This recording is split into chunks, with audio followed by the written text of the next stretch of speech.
TV Menorá apresenta Janela do Céu. Inicia na TV Menorá, um programa com entrevistas. Janela do Céu. Boa noite, estamos iniciando o programa Janela do Céu. Que Cristo ilumine ricamente a sua vida, dos seus familiares, dos seus amigos, todos que têm acompanhado o programa, para que possam receber essa edificação espiritual, que é o testemunho de muitos irmãos que vêm compartilhar conosco suas experiências com Cristo, como o Senhor nos tira das trevas e nos coloca para luz, nos coloca para junto dele.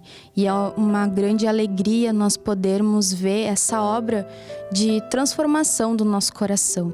Às vezes nós andamos sem esperança, andamos sem ter uma perspectiva de vida, mas o Senhor vem trazendo esperança, trazendo sentido para a nossa vida e mudando totalmente o que nós pensamos a nosso respeito, a respeito do mundo, a respeito das pessoas, quando Ele nos traz para nós vivermos junto dEle no corpo de Cristo. E hoje eu convido a todos a nós lermos um versículo que é muito importante, que é o Salmo 19, versículo 7, que diz assim: a lei do Senhor é perfeita e restaura a alma. O testemunho do Senhor é fiel e dá sabedoria aos simples. Então aqui fala, que a lei do Senhor, que é a palavra de Deus, a Bíblia, ela é perfeita e ela vem para restaurar a nossa alma. Restaurar porque ela precisa de transformação. Então, todos nós precisamos dessa palavra do Senhor para trazer a paz de volta ao nosso coração. E hoje nós estamos com a presença da nossa irmã Luísa de Oliveira, de Cachoeira do Sul, Rio Grande do Sul, que teve uma grande experiência com Deus, de Deus trazer para ela uma nova vida, uma vida totalmente diferente. E nós queremos saber um pouquinho dessa nova vida, como foi que é a tua vida, como foi que o Senhor te trouxe. Todos nós aqui queremos receber essa edificação que com certeza eu acredito que vai trabalhar na vida de muitas pessoas, que também passaram pelas mesmas situações. Tudo bem, Luísa? Tudo bem, boa noite a todos. Começando pela minha infância, a gente foi criada, eu e meu irmão, a gente foi criada mais dentro da igreja católica, A gente tinha os familiares, todos eram da igreja católica, mas eu fiz todos os rituais lá da igreja católica, mas não era algo que mexia comigo, a gente frequentava e tudo, mas era uma coisa de família, que os avós passaram para os pais e assim por diante. Então, desde pequena eu sempre fui muito chorona. Minha mãe me dizia, que eu era chorona. Qualquer coisinha assim, ela falava e o meu pai dizia: a Luísa já vai chorar. E aí, aquilo ali era o engate para mim começar a chorar mesmo, Então, sempre fui muito nervosa, na minha adolescência, ali dos 12 anos em diante. Eu tive bastante experiência, de sentir dores no corpo por causa da ansiedade, do sistema nervoso, Só que a gente não tá acostumado a lidar com essas coisas e principalmente os pais, às vezes, não conseguem detectar essas coisas desde pequenos, Com 9 anos eu perdi os meus 2 avós, um por parte de pai e o outro por parte de mãe, uma avó e um vô, E eu perdi com 1 mês de diferença os dois, 1º de maio e 1º de abril. E isso foi uma coisa que me marcou bastante, porque eram 2 referências, na minha vida, Eu tinha muito contato, era muito ligada com eles, E eu não tinha muita ideia de morte, o que, Pra mim era tudo, eu era uma criança, Então eu sofri bastante com aquilo, eu tinha medo, A minha mãe conta que quando o meu avô faleceu, com esse 1 mês de diferença, eu chorava. E chorava porque a lata do arroz estava em cima do armário. E aí a mãe dizia: mas por que tu tá chorando por causa da lata do arroz? Daí eu dizia: não, mãe, porque tu vai morrer. E aí quem é que vai fazer comida pro pai e pro meu irmão, Pra ver como aquilo incutiu na minha cabeça de uma maneira que então eu não conseguia pensar em outra coisa. Eu achava que aquilo ali, à medida que o tempo ia passando, todo mundo ia morrer, né? Então eu sempre tive um problema muito forte com a morte, assim. Sempre fui muito ligada com os familiares e eu achava que Deus o livre perder alguém, né? O que aconteceria, assim, depois que eu morrer, o que vai acontecer, né? Eu vou ir para onde? Essas coisas que a gente tem, assim. E eu vejo que isso foi muito por causa da minha relação com a morte, assim. Essas perdas muito próximas e sem ter um conhecimento, né? Porque eu era criança também. Então, eu sempre tive bastante problema com isso. Aí depois, claro, à medida que fui crescendo, né? A gente vai perdendo outros familiares. E eu tinha muito problema de ansiedade, depressão, assim, que nem eu estava falando, né? Mas eu tinha dores, assim, pelo corpo, que era do sistema nervoso. Quando eu tive outra experiência com morte, assim, que foi do meu avô, no dia que ele faleceu, que aí me contaram, né? Eu perdi o movimento das pernas. E aí, só que eu não tinha nada, eu tava boa e acordei sem movimentar as pernas. Aí meu pai veio, né, me contou que o meu avô tinha falecido, tudo. Isso eu já tinha, acho que uns 12 anos, assim. E aí, eu já era adolescente, assim, já tinha, sabe? Tinha conhecimento sobre aquelas coisas, assim, pelo menos superficial. E então eu perdi o movimento das pernas, aí meu pai me levou para um médico especialista nisso, né? E aí eles fizeram vários exames para ver e eu não tinha movimento, me botava de pé e eu caía. Uhum. E aí já achavam que eu tava com uma trombose, tinha ficado paralítica, essas coisas assim, sabe? Então aquilo foi muito forte, assim, que aconteceu, porque ninguém esperava, né? E aí para ver como o emocional da gente é algo que mexe completamente com todo o corpo, né? Então eu perdi o movimento, aí a gente foi pro velório, pro enterro, tudo aquilo, e aí eu comecei a melhorar, né? À medida que foi passando aquela situação de terror, assim, foi passando. E tive várias outras experiências, assim, de ter tendinite nos braços, de engessar os 2 braços, por exemplo, porque tinha uma dor que ninguém aguentava, assim, de tão ruim que eu ficava. Daí, e tudo do sistema nervoso, né? É difícil lidar com a perda quando a gente não está embasado na palavra, não tem um conhecimento, como você falou antes, para onde eu vou, o que vai acontecer, e aí lidar com a saudade, ainda mais quando aquelas pessoas são referência para nossa vida, fica aqueles traumas, né? A gente não sabe como lidar, ainda mais se a gente já é uma pessoa que é nervosa, que é preocupada, né? Então, realmente, essas coisas, assim, ficam marcantes na nossa vida.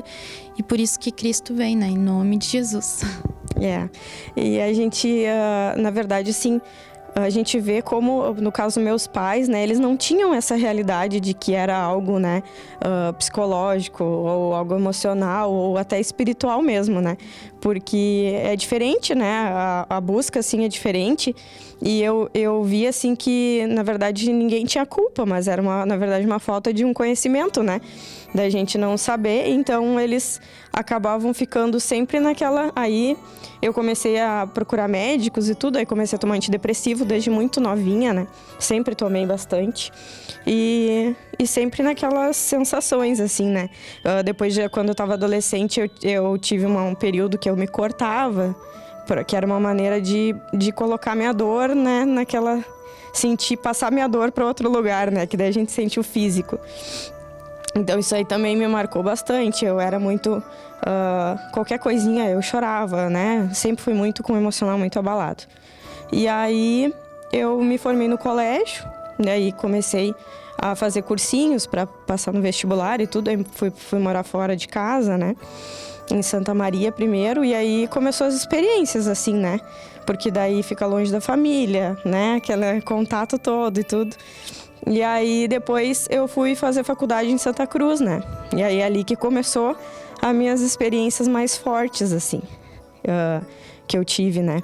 Que daí eu fui morar sozinha, inicialmente morei com colegas, assim, mas sozinha, que eu digo sem os familiares. Isso, sem os familiares. E aí, então, lá que eu tive maiores experiências, assim, né? Que aí eu comecei a fazer faculdade, aí eu ficava muito sozinha. No início começou tudo muito bem, porque a gente pensa assim, quando é do mundo, né? Que vai pra faculdade, a gente pensa, agora eu ganhei a liberdade. É tudo novidade, agora eu vou poder me mandar, vou poder fazer o que eu quero. E aí o meu pai me mandava o dinheiro, né? Não era nada muito grande, assim, mas a gente sempre dava um jeitinho, né, pra ir nas festas, pra viver as coisas do mundo ali, né. Então eu tive bastante experiências assim também, de festa, de bebidas, né, cigarro também, e essas coisas foram coisas que foram mexendo muito comigo pra acontecer coisas depois no futuro, né. Então eu tive bastante experiência com isso, e aí era a minha maneira de colocar a minha ansiedade, né. Então eu bebia bastante, eu até digo que eu acho que eu tinha problema com o alcoolismo, assim, porque foi bem difícil, sabe? A minha geladeira era sempre com cervejas, né? Porque aquilo ali era o meu refúgio, era colocar ali, porque naquele momento eu me sentia aliviada, né? E aí Esquece dos problemas, é uma fuga. Isso. E aí sempre no outro dia vinha pior, né? A sensação. E aí no início da faculdade tudo muito maravilha, né? Assim, olhando com os olhos naturais. E aí, depois, quando eu estava mais no meio da faculdade, então eu comecei a ter experiências com empregos, assim, né? Eu sempre me cobrei muito, assim, eu sempre queria ser a melhor, e eu tinha que ter o melhor emprego, tinha que passar por todas as áreas da farmácia para depois, quando eu quisesse atuar, eu tinha sonhos, assim, enormes, né? Como todo mundo tem, né? E aí, então eu comecei a fazer vários estágios e trabalhar em diferentes áreas, assim. E aí foi que eu comecei a ter experiências, que daí eu comecei a trabalhar em um hospital lá de Santa Cruz. E lá no hospital a gente via muita coisa, né, que não é nada agradável, assim, situações das pessoas reais, assim, né? O que as pessoas sentem mesmo, né? E aí aquilo tudo eu acho que também mexia muito comigo, né? E toda a situação, porque daí tinha uma carga horária muito pesada, né? Eu trabalhava de manhã e tarde e noite eu tinha aula. E aí, às vezes, eu virava noites estudando, né? Porque daí eu saí um pouco das festas e tudo e comecei a colocar o foco em outra coisa. Mas sempre eu usava aquilo ali como o meu refúgio, né? Seja nas festas, seja na bebida ou no serviço, né? E aí eu comecei a trabalhar no hospital. E aí a carga horária era muito pesada, tudo, né? E ali eu comecei a ter experiências. Eu tinha uma sensação de bola, que eu digo, né? Como se alguém estivesse me sufocando, né? No pescoço, assim. Então, eu sentia aquela sensação de sufocamento, como se tivesse sempre uma mão me pressionando bem aqui onde eu respirava, né? E isso começou leve, assim, né? Bem sucinto. E aí, à medida que foi passando o tempo, foi ficando mais forte. E aí, meus pais moravam aqui, né, em Cachoeira. E aí, quase todas as noites eu ligava e dizia, tô mal, tô sufocada. E aí, eu achava doenças também. Eu tô com câncer de garganta, tô com várias outras patologias, assim. Tudo que existia, eu pesquisava. A imaginação vai a mil, né? Os nossos pensamentos, que a gente tá sentindo alguma coisa, aí já vem... Tô com câncer, tô com isso, vou morrer. Isso é normal para todo mundo, né? Se a gente ouvir a voz das trevas, daqui a pouco, se no exame não consta ali, mas na nossa cabeça a gente acredita que aquilo ali tá acontecendo, né? E eu acho também por trabalhar ali naquele ambiente que a gente via muitas coisas, né? Eu comecei a colocar aquelas coisas na minha cabeça de que... E como eu tinha também problema com a morte, então tudo que levasse à morte era um problema para mim, né? Então eu comecei a sentir isso, aí por várias vezes os meus pais foram daqui lá em Santa Cruz, eu sempre chorava muito, eu tinha uma ansiedade, uma coisa muito forte, assim. E então eu tentava fazer tratamentos, fazia assim baterias de exames, né? Porque daí eu tinha mais acesso ali no hospital, né? Então eu fazia muitos exames, assim, por exemplo... Coisas bem supérfluas. A gente trabalha num hospital, tem muito contato com muita gente. Então, por exemplo, HIV, eu fazia exames uma vez por mês. Porque aquilo entrava na minha cabeça de que eu poderia ter encostado em alguma coisa que tivesse um sangue contaminado, por exemplo. Então, é uma coisa assim que a gente não consegue passar para as pessoas exatamente o que eu sentia. Porque a mente e o que os espíritos malignos, que agora eu entendo que são os que agiam, né, na minha cabeça, a maneira que eles falavam e colocavam era algo muito real, assim, né? Que daqui um pouco eu pensava que eu ia sentir e eu tava sentindo. Ou eu pensava, não, agora... Muitas vezes eu testei isso com a minha mente e via, né? Eu pensava, eu vou começar a sentir uma dor em tal lugar. E aquela dor eu sentia, sabe? Uma coisa bem psicológica, assim mesmo, uma coisa muito... E era real, assim, sabe? E não tinha como tirar aquilo ali da minha cabeça de que era, né? Não era realmente uma doença. E então, teve uma noite que daí eu tava muito ruim, né? Com essa sensação, que basicamente era essa sensação de sufocamento, né? Então, o meu pai e minha mãe foram, e aí a gente foi até a emergência do hospital, né? E aí, muito ruim, e aí a médica avaliou e disse, não, é só estado nervoso, né? Diminuir as atividades, aquela coisa toda. E o meu pai já sabia, porque, na verdade, era uma coisa que convivia comigo, mas a gente não conhecia, assim... porque antigamente era muito, faltou laço, né? Não tinha um nome pra dar pra aquele comportamento, né? Hoje existe. E aí, isso aí foi falta de laço que tu não teve quando era criança, aquelas coisas, né? Então, é muito difícil das pessoas reconhecerem. Então, até quando a gente fala muito dessa campanha aí do mês de setembro contra o suicídio, essa coisa toda, muitas vezes as pessoas não têm realidade, né? De que aquilo ali pensa, isso aí é falta de, né? Vai varrer um pátio, né? Que nem as pessoas... Não tem o que fazer, fica pensando bobagem. E muitas vezes as pessoas falam, né? Até agora nessa campanha eu ouvi falar muito que a pessoa quando vai se suicidar ou tem pensamentos suicidas não é falta de Deus, né? Mas eu vejo muito que isso é completamente errado e na verdade é isso que a gente coloca, né? Que isso é uma coisa que acontece e que tem tratamento natural, medicamentos, médicos, mas a gente não tem a realidade de que é muito espiritual, que muita coisa, se a gente tivesse realidade e buscasse mais, Deus faria, né, dentro do nosso coração. E então, aí como eu tava falando, o meu pai me levou, daí a médica disse que era só ansiedade e tudo. E aí ela deu umas gotinhas de um medicamento tarja preta pra mim dormir melhor, e quando eu estivesse muito ansiosa, né? E eu fazia faculdade de farmácia, né? Tinha mais ou menos uma ideia, assim. Se não tinha, a gente pesquisava para saber. Então, aí passou um tempo eu tomando aquela medicação, aí eu tive que me mudar para outro lugar, para um kitnet menorzinho, né? Porque a minha colega saiu do apartamento e tudo, e aí ficou um valor mais alto e tudo. Então, e eu me lembro, assim, que eu tinha uma irritação, uma coisa que não era de mim, assim, sabe? Tudo eu tinha muita raiva, assim, se eu não conseguisse colocar o sapato no pé, aquilo ali já era horrível, né? Então, eu já ficava muito irada, muito... E aí, no dia da mudança, até meu pai ajudando e carregando, e eu... Nossa, tava horrível, né? Tu não tá carregando direito, sabe? Tudo eu achava um defeito, assim.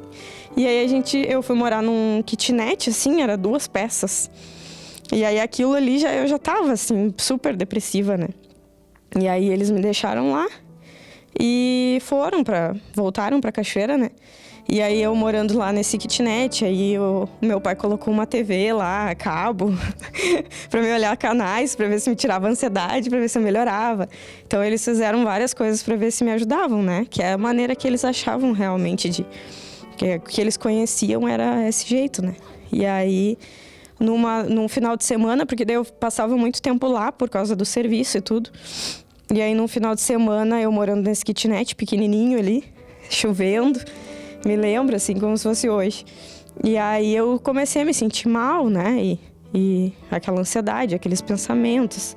E aí, vem muita coisa na tua cabeça, né? Vem, tu tá só dando trabalho, né? Todo final de semana eles estão aí. Olha, o teu irmão não faz isso, sabe? Uns pensamentos bem enganosos, assim. E aí eu comecei a vir com aqueles pensamentos, não adianta mais, não vai adiantar tu te esforçar, sabe? Tu não tem jeito, aqueles pensamentos que a gente sabe que não vem de Deus, né? E aí com aquilo tudo, eu tinha uma caixinha de medicamentos, junto tava esse Rivotril, né? E aí eu fiz um coquetelzinho ali e tomei tudo, né? Isso foi de noite, assim, antes de dormir. Só que os meus estudos comprovavam que à noite eu morreria dormindo, né? Nos meus pensamentos, assim. Mas eu acredito que até morreria mesmo, mas não era a minha hora e Deus não queria que eu fosse agora, naquele momento, né? Então, eu tomei aquele coquetel, nem me lembro tudo que tinha. Eu sei que o vidro de Rivotril era quase cheio, assim, né? E aí eu tomei ele todo, né? E aí eu estudei que ele baixaria minha pressão e tudo, e eu ficaria... Só que aí, o contrário me deu efeito rebote e eu não conseguia dormir. Sim. A noite toda. Então eu fiquei a noite toda pregada, acordada, assim. E no outro dia de manhã era segunda e tinha que trabalhar, né? E aí, nunca me esqueço que me veio na cabeça esse pensamento. Bah, não morreu, vai trabalhar, né? O que vai fazer? Então eu levantei, né? Muito tonta, assim, uma sensação que também não tem como explicar, assim. Acho que quando a gente bebe demais e fica meio sem noção, ainda mesmo assim era pior que aquilo. Sensação de que o chão estava sempre longe, assim, né? E aí eu fui trabalhar, né, no hospital. E aí, logo que eu cheguei, eles já viram que tava certo. Porque eu andava em zigue-zague, assim. Tipo, todo mundo trabalhando e eu num mundo paralelo, assim, né? E aí eu fui fazendo minhas atividades. E aí elas acabaram percebendo, né? Algumas que prestavam mais atenção e eram mais chegadas, assim, da equipe de enfermagem, né? Começaram a ver. E aí elas me perguntaram o que estava acontecendo. Muita coisa, assim, eu não me lembro. Vagamente coisas que eu lembro, né? E aí eu não falava o que eu tinha feito, óbvio, né? E aí eles me levaram. Eu me lembro que chamaram um médico de plantão, né? E aí o médico queria aplicar medicações e tudo. E ele imaginava que eu teria tomado alguma coisa pelos sintomas, né? Mas eu não tinha sensações, mas eu sabia exatamente. Não, eu não quero que façam nada para mim viver, né? E aí eles trouxeram café, porque daí eu tomaria, né? Aí me deram um café e eu acho que aí a pressão foi estabilizando, porque eu não sentia muito minha pulsação, né? E aí, a partir dali começou, porque aí na minha cabeça, né? Não, eu tomei o remédio e passou a dosagem, entendeu? Era isso que eu queria me enganar e enganar os outros também, né? Então eu disse, não, acho que eu acabei tomando demais, não sei, né? Mas eu sabia que eu tinha tomado com a intenção de tirar a vida, né? E essa decisão, assim, que você tomou dessa tentativa, que graças a Deus o Senhor não permitiu... É mais uma vontade de sair daquele quadro de sofrimento. Eu acredito que seja isso, né, que leva as pessoas a tomarem essa decisão, porque naturalmente a gente tem reações de sempre nos defender, né, de nos proteger. É um instinto também que Deus colocou, né, em nós. E aí a gente às vezes toma esse tipo de atitude por aquela perturbação que vem, né? Não que talvez assim, vou tirar a minha vida, mas porque eu quero parar com esse sofrimento que eu vivo, né? É uma coisa assim que a gente não consegue tocar para explicar, né? Não é fácil de dar exemplos assim. Mas é uma coisa dentro de ti, assim, é um vazio, né? Uma sensação de que nada te supre, seja emocional, né? Eu tive relacionamentos onde eu achava que aquela pessoa ia tirar todas as minhas sensações, né? Suprir aquilo que eu sentia, aquele vazio. Compras sempre foi também uma coisa que eu sentia, né? Que ia me suprir naquele momento ali, nossa...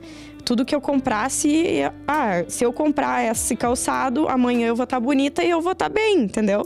Mas aí... Receber amor, todo mundo vai gostar de mim e esse vazio vai sumir. Exatamente. E aí eu usava as pessoas como se fossem minhas, né? Então eu botava toda a minha expectativa, toda a minha dependência e aquela pessoa era minha, era meu dono, eu era dona da pessoa, né? Então eu sempre sofri muito em relacionamento por isso, né?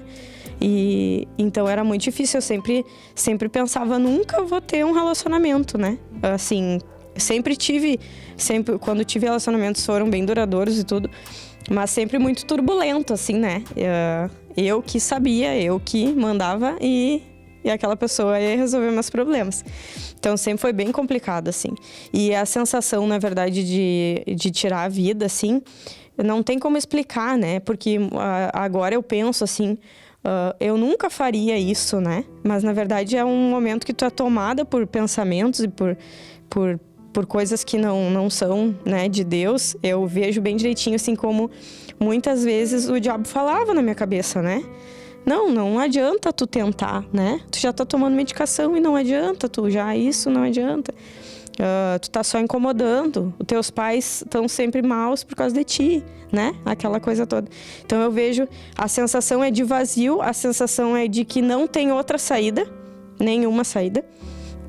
E nessas horas, assim, que a gente tá bem depressivo, eu vejo que, claro, sem eu ter conhecimento tão da palavra, assim, né? Deus nem perto, né? Deus, na verdade, não poderia me resolver. Ele tá lá cuidando de tanta gente, pra que ele não vai dar bola pra mim agora, né? E aí vinha muito esses pensamentos também assim, se Deus existisse, ele não faria isso comigo, né? Porque a gente, sem ter conhecimento, a gente pensa de uma maneira bem errada, né? E aí eu tive essa experiência, daí eu fui diagnosticada, então, com transtorno bipolar, que já era uma coisa que vinha já de médicos dizendo, né? Só que, bipolar, como assim, né? Bipolar, nem conhecia, né? Eu e a minha família, a gente nem sabia o que era ser bipolar até a gente receber o diagnóstico. Então, o médico que me atendeu primeiro, assim, ele não era da área, né? Mas ele ajudou muito, assim, né? Ele fez minha internação no hospital lá mesmo, que eu trabalhava. Então, foi uma situação muito difícil, porque eu tentei cometer suicídio, fui internada no hospital que eu trabalhava. Então, no momento eu era funcionária, no outro momento eu era paciente de uma ala hospitalar psiquiátrica, né, isolada, com gradezinha na janela. Então, era uma coisa bem complicada, assim. E aí tu vias, meu Deus, o que as pessoas vão falar de mim, né? Como assim? A guria tava ajudando os outros, agora tá lá. Que louca, né? E aí, então, isso me passava muito pela cabeça também. Mas ele me fez a minha internação, falou com um médico psiquiatra, né? E quando ele tava ligando pra avisar que ia internar uma paciente, tudo assim, eu olhei pra ele e disse, mas não sou eu, né? E ele disse, sim, é tu sim, porque tu tentou comer. E eu disse, não, mas eu não tava, eu tomei demais, eu não sei o que aconteceu. Aquilo me enganava, sabe? Mas, na verdade, eu vi que foi tudo um arranjo de Deus para que resolvesse, né? Ou pelo menos me tirasse daquilo ali, porque se, na verdade, eu não tivesse tentado o suicídio, talvez aquilo ia se protelar por muito tempo, né? E eu não ia depois, quem sabe, conhecer, né? A palavra. Então eu vi que tudo foi um arranjo, assim, o fato de não ter acontecido, né? Porque é muito fácil de acontecer uma intoxicação e eu talvez não ter acordado realmente, né? Então, a proteção de Deus, né? Proveu naquele momento que era a maneira de poder te ajudar, deixar de um jeito que de repente poderia fazer novamente, né? Depois, quando chegasse em casa. E aí, na verdade, foi tudo um arranjo, assim, porque eu vejo que talvez podiam sim ter entendido o que foi, né? Quanta gente, às vezes, quer aliviar aquele sentimento e vai tomando, ou quer dormir, não consegue dormir, toma, e depois dá uma intoxicação, né? Ou alguma superdosagem. Então, na verdade, foi tudo muito forte, assim, né? E aí, o médico me internou, e aí eu nunca me esqueço também que ele pediu o número do meu pai para ligar. E eu tenho meu pai, sempre foi assim, nossa, Deus o livre. Eu não pedia nada pra ele, tudo era intermédio da mãe, assim, porque sempre ele foi bem rígido, assim, né, na nossa criação, assim. Até pra gente se tornar pessoas que somos hoje, mas ele sempre foi aquela coisa que passou do pai dele e assim por diante. E aí, quando ele falou assim, me dá o número do teu pai que eu preciso ligar, né? E eu, nem tenho o número do pai, nem sabia também onde é que eu tava, nem. E aí, nisso, já tinham ligado pra universidade e tinham 2 amigas minhas que chegaram, né, no dia lá, que era na hora que tinha acontecido. E eu olhava e eu ofendia elas, sabe? Depois, eu dizia, o que tu quer aqui? O que tu acha que aconteceu? Eu não tentei me matar. Vocês estão loucas? Não sei o que. Eu queria me defender daquilo, né?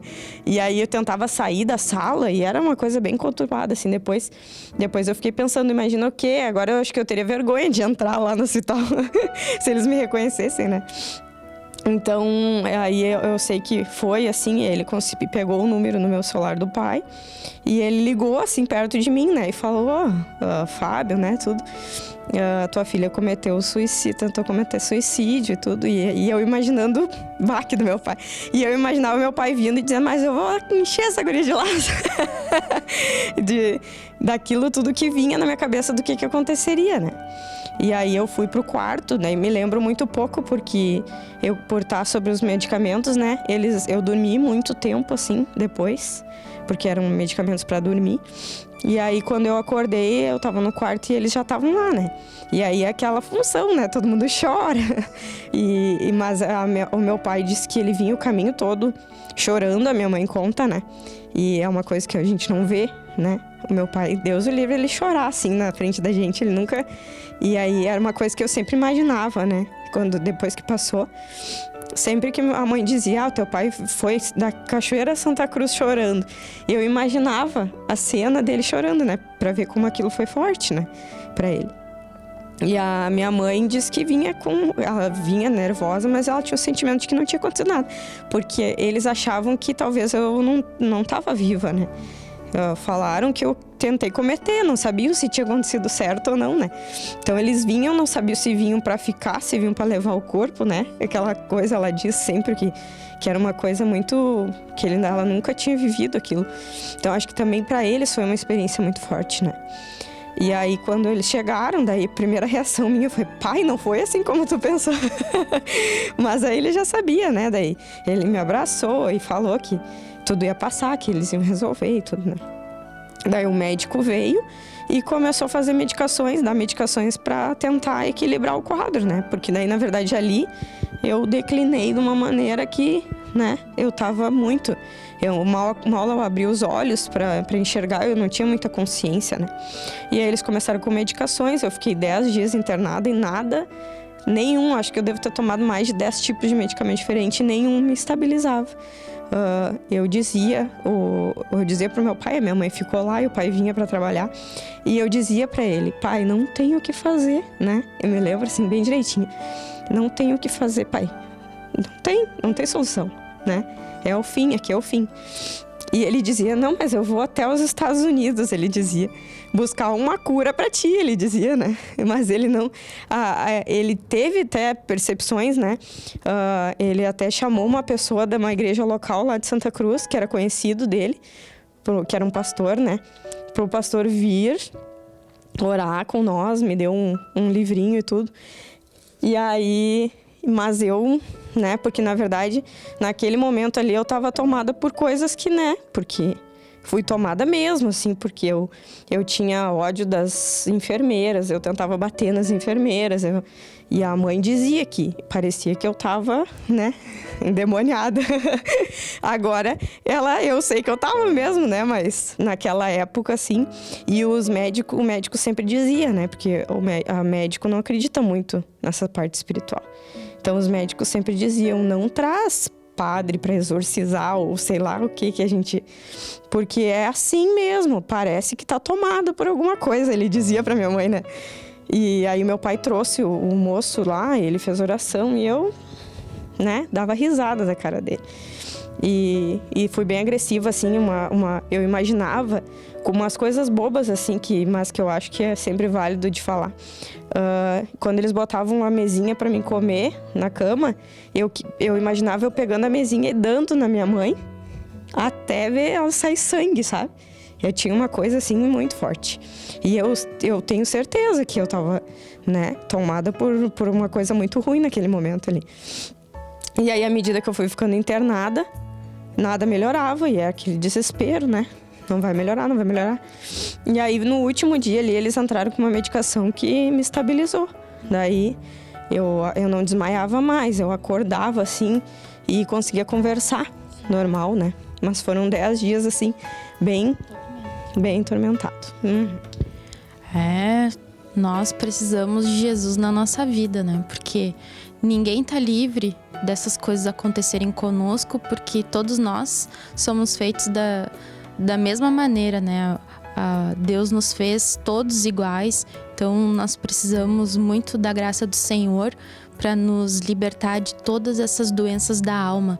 E somente Jesus tem o poder de entrar lá e mudar a nossa mente, mudar o nosso coração. Porque a medicação, tudo isso é benéfico e é muito bom, né, para todos, mas ela não cura, ela não traz a cura total, ela traz uma normalidade, mas uma dependência química também das pessoas. Mas o que realmente transforma e cura a nossa vida é a palavra do Senhor, é o Senhor Jesus. Mas nós vamos fazer um breve intervalo, aguarde, e nós queremos ver o desfecho da glória do Senhor transformando a vida da nossa irmã. Fique conosco. Janela do Céu.